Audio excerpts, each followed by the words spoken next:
Welcome back to Outdoor Exploration. Today we are going to head up a bluff here behind me, which is very special to my family.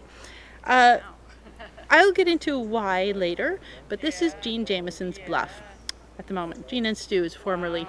And yeah, it's very special to us. Jean was very special to us, and so is this bluff. So we're going to start in the forest here, where I already see a whole bunch of mushrooms. There are some kind of coral mushrooms there, and these, I don't even know what they are, red mushrooms at my feet.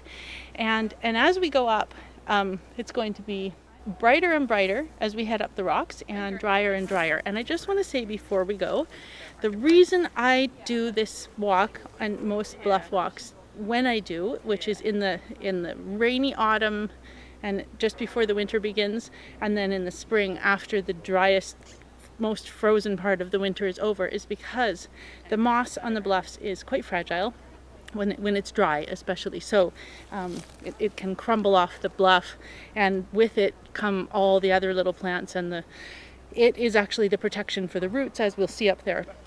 So this is a good time to go on a bluff. Carefully, still, you don't want to tear it all up, but yeah, as an ecosystem, this is one of its less fragile times, so we can happily go exploring. So let's go.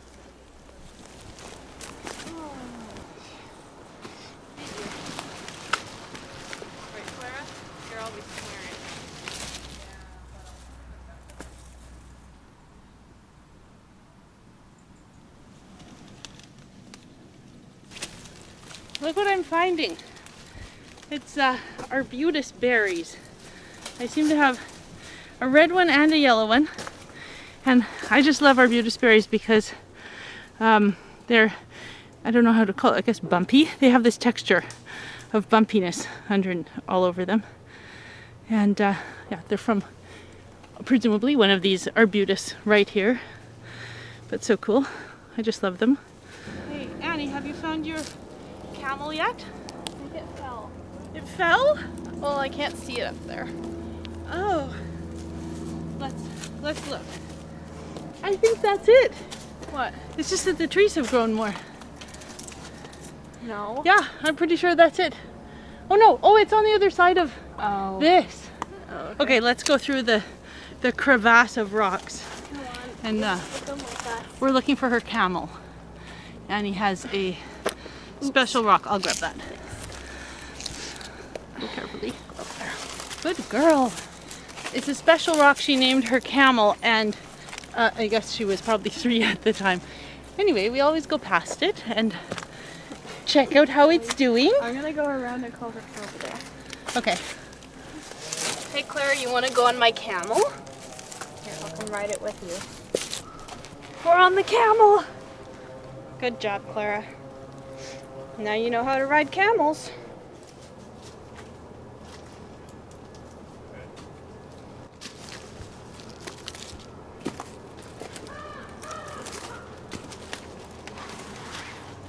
I wanted to stop here and show you this flowering currant, which has been here as long as I can remember. Maybe only 20 years or so. I don't know about my whole life, but it has some parts that aren't doing too well, but most of it is so happy, and it has been living in this tiny little nothing of a spot on this rock for all this time. I mean, this looks like it's dirt, but it's actually just rock with about half a centimeter of lichen and moss growing on it.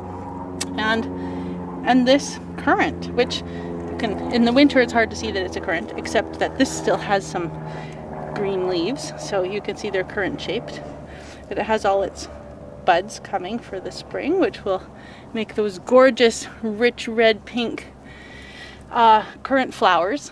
And this actually is the indigenous currant that grows here, and it was just I guess, well, it's been taken out of the wilderness directly into our gardens and sold by nurseries for a century at least by now, I think. And I think I totally made up that about the century. I don't really know. But yeah, this is it in its wild form, which is pretty much what you would buy at a nursery also. And it just blooms in the rocks every spring.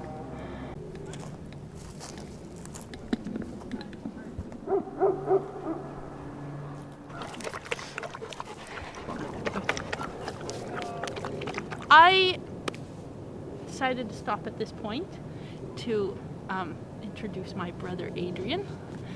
And because this is the point as you come up the bluff here where you see the cove, and which is the most populated and busy and known part of the island we live on, Bowen Island, and Nuchlelachem it's called. And because, as I said, this bluff belongs to the family of Stu and Jean Jamieson, who have been our neighbors most of our lives. And yeah, it's a special place for us, but they were also very special people for the island. And Jean just passed away this year, so it's kind of an opportunity to say, to show some of what they were passionate about and what they've given to, I think, the whole island, but also us personally. Yeah. Mm-hmm. So we first knew them when we were little kids, and we were pretty close friends with our neighbors who were their grandchildren.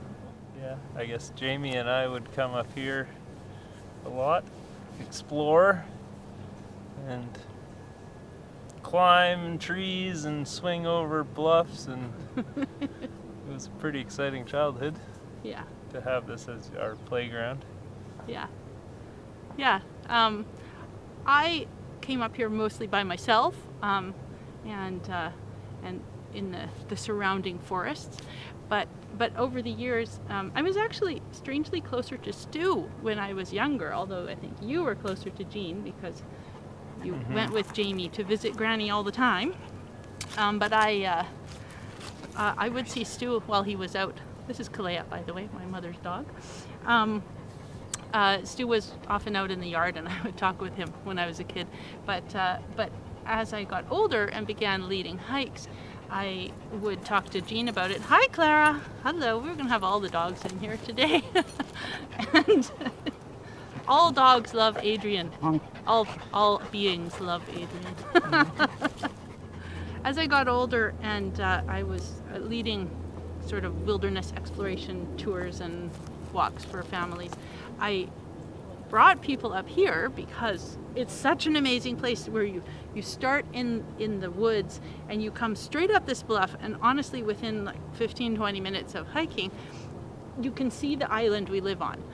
And I think that's a really amazing way to experience that we live in this dynamic place, you know, where you can get up to such a completely different ecology. I mean, with all these little dry grasses, and there are death camas that grow up here. I don't see any now, of course, but yarrow, those sorts of things that don't really grow in the woods and around the lake and the places where often are down there. You just come up here and everything's different, you know. It's almost like going to the beach, but no beach. Yeah.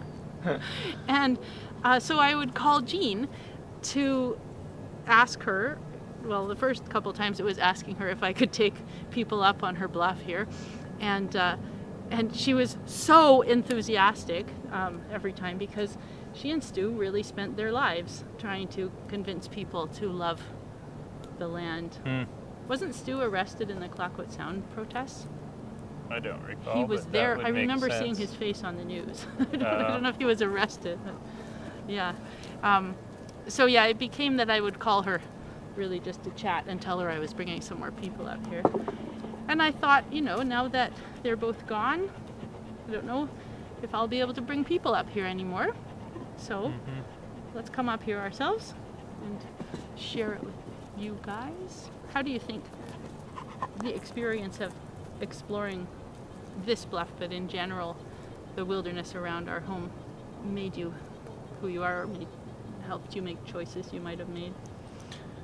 Well, I mean, the obvious things like instilling a sense of love for the outdoors, but I think also like the courage to rely on yourself, because we'd get ourselves into tricky situations and have to figure it out, and it was always fine and always exciting. But that just, I don't know, it helps you just kind of believe in being okay, and that obviously too to understand delicate ecosystems and see how they grow and change. And Because you go back to the same one all the time. yeah, because you're back in the same place and you see the trees grow and die and change, and you understand a little more about how these really special bluff ecosystems work a little bit, Yeah. I guess. Yeah, actually, I find it really interesting how they are in the middle of the forest. So you see sort of the bluff outcrops. Sometimes they're tiny. This one's pretty large for our island standards. And it's like there must be some overlap. I mean, there is. Some of the plants grow in both places, and sometimes you'll see them grow at the edges of both places when they're normally on one or the other. But it kind of coming out of the lower forest there, and then up here where we can look down and see the beaches, and if you go around the bluff you can also see the meadow. It's like it gives you a perspective of how we need all the different parts and how they kind of the various ecologies work together to be And one. how lucky we are to have all this variety and space. Yeah. And while you can hear all the noise of civilization And the ravens. and the ravens, Yeah. you don't really see a lot of it from this perspective. Yeah. Did you see the smoke coming up there? So somebody's having a big fire down there. Yeah. But yeah, it's kind of, I guess to me this feels like macro. Like you get up here and I don't know, it gives a kind of perspective that you don't get when you're living in it and taking a little walk to the cove or whatever. So with that, shall we head up to the pines? Seems to be mostly arbutus and fir here, but then up there it becomes pines. Piney. Piney, to the piney woods. Let's go.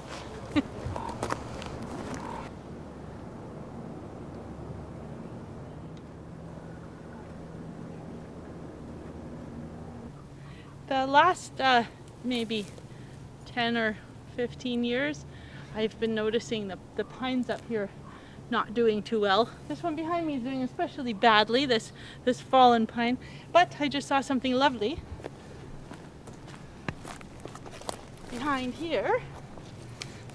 Is a new pine. I confess I haven't been up here in about 2 years, so if I saw this before, I don't remember it, but here it comes. Hi Clara, it's a pine. So that's nice. New life, good news. A hacky sack. It's a burl. A little one. Or a hacky sack. Happy burl.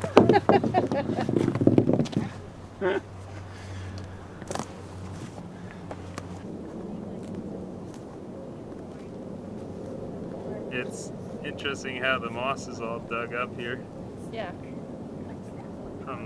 maybe from the ravens digging for grubs. Yeah, I originally thought it would be from the dog, but it's like everywhere. It's everywhere.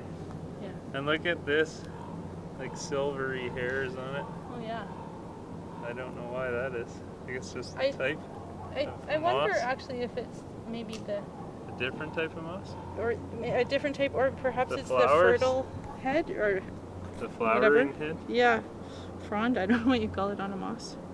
They don't really have flowers. No. They have sperms that swim out in the Ooh, water and swim sperm. over to the eggs.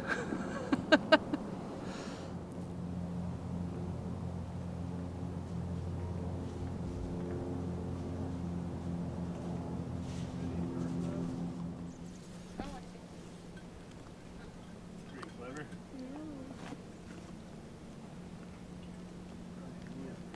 So that's going to be it for this week, and with some great memories of Jean and Stu and their contributions to this island. and this bluff. Happy exploring.